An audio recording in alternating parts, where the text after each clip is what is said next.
우드사이드가 석유공사 측에 공식 철수 입장을 밝히기 석 달 전인 2022년 4월 발행한 보고서입니다.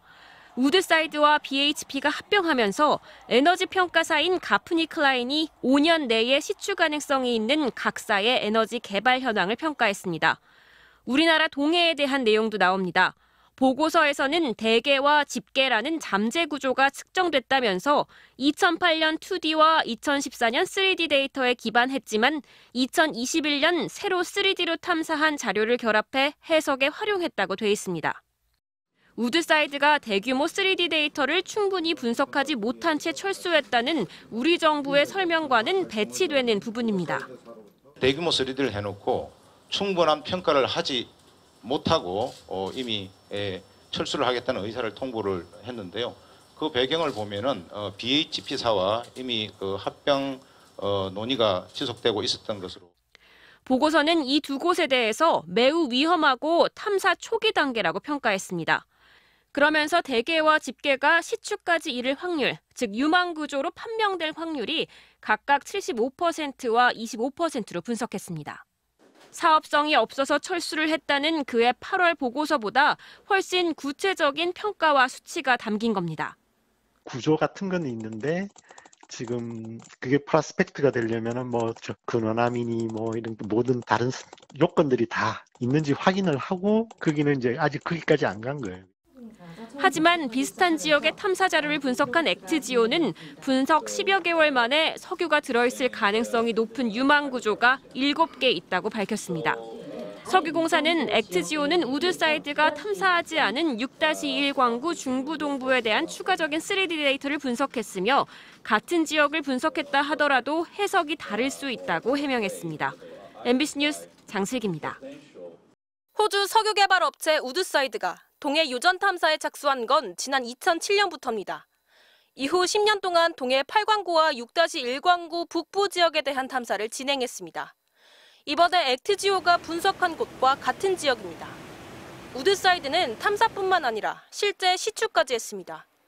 2012년에 주작공, 2015년엔 홍계공을 잇따라 시추를 했지만 모두 실패했습니다. 홍계공 시추 당시 석유공사는 22년치 사용분의 가스 확보가 기대된다는 보도자료까지 냈지만 실제 나온 건 물과 이산화탄소였습니다. 이후 2019년 탐사를 재개했고 2021년에는 2,000제곱킬로미터가 넘는 대규모 3D 탐사도 진행했습니다. 그럼에도 2023년 우드사이드는 미래 가치가 없다며 사업에서 철수했습니다. 2022년 1월부터 해석에 들어갔습니다. 그런데 2022년 3월에 이미 이 광구에서 철수하겠다는 의사를 통보했습니다. BHP사와 이미 그 합병 논의가 지속되고 있었던 것으로. 정부 측은 우드사이드와 액트지오가 분석한 자료가 다르다고 설명했습니다.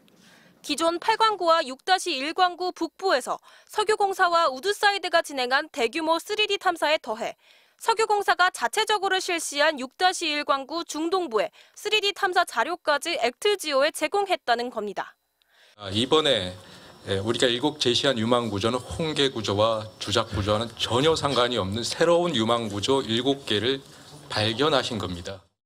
하지만 이미 우드사이드가 진행한 탐사 지역과 액트지오의 분석 지역이 대부분 겹치는 상황이어서 석유 가스 추정치가 1년 만에 어떻게 이토록 크게 바뀌었는지에 대한 의문은 가라앉지 않고 있습니다. MBC는 우드사이드 측에 미래 가치가 없다고 판단한 구체적인 근거를 문의했지만 답변하지 않고 있습니다. MBC 뉴스 김세영입니다. 호주의 세계적인 석유 개발 회사 우드사이드. 지난 2007년부터 한국 석유공사와 함께 영일만 일대의 물리 탐사를 해왔습니다. 이 회사가 지난해 작성한 보고서입니다. 더 이상 미래 가치가 없다고 평가되는 지역에 대한 탐사를 그만두기로 했다면서 한국을 언급했습니다.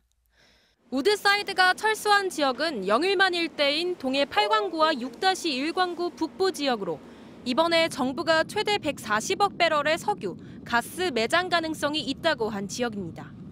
컨설팅 업체인 액트지오에 분석을 의뢰하기 전에 이미 세계적인 기업의 검토가 끝난 것 아니냐는 의혹이 제기되자 정부는 즉각 반박했습니다. 우드사이드가 철수한 것은 2022년 다른 에너지 기업과 합병을 하면서 기존 사업에 대한 재조정 과정에서 이뤄진 것이라고 설명했습니다. 또 또 우드사이드는 시추를 본격 추진하기 전 단계인 유망 구조화 단계까지 이르지 못했다고 밝혔습니다. 석유공사는 우드사이드가 철수하면서 넘겨준 자료와 추가 탐사 자료 등을 액트지오에 넘겨 새롭게 분석을 했다고 반박했습니다. Deep sea have never been studied in depth, and there was also more new data and all that. 또 액트지오는 우드사이드보다 더 넓은 지역을 분석 대상으로 삼았다고도 덧붙였습니다. 그 회사가 담당했던 업무가 어느 정도까지인지 유망 구조까지 가는데 어떤 역할을 했는지 이런 걸 한번 질문해 볼 수 있을 것 같아요.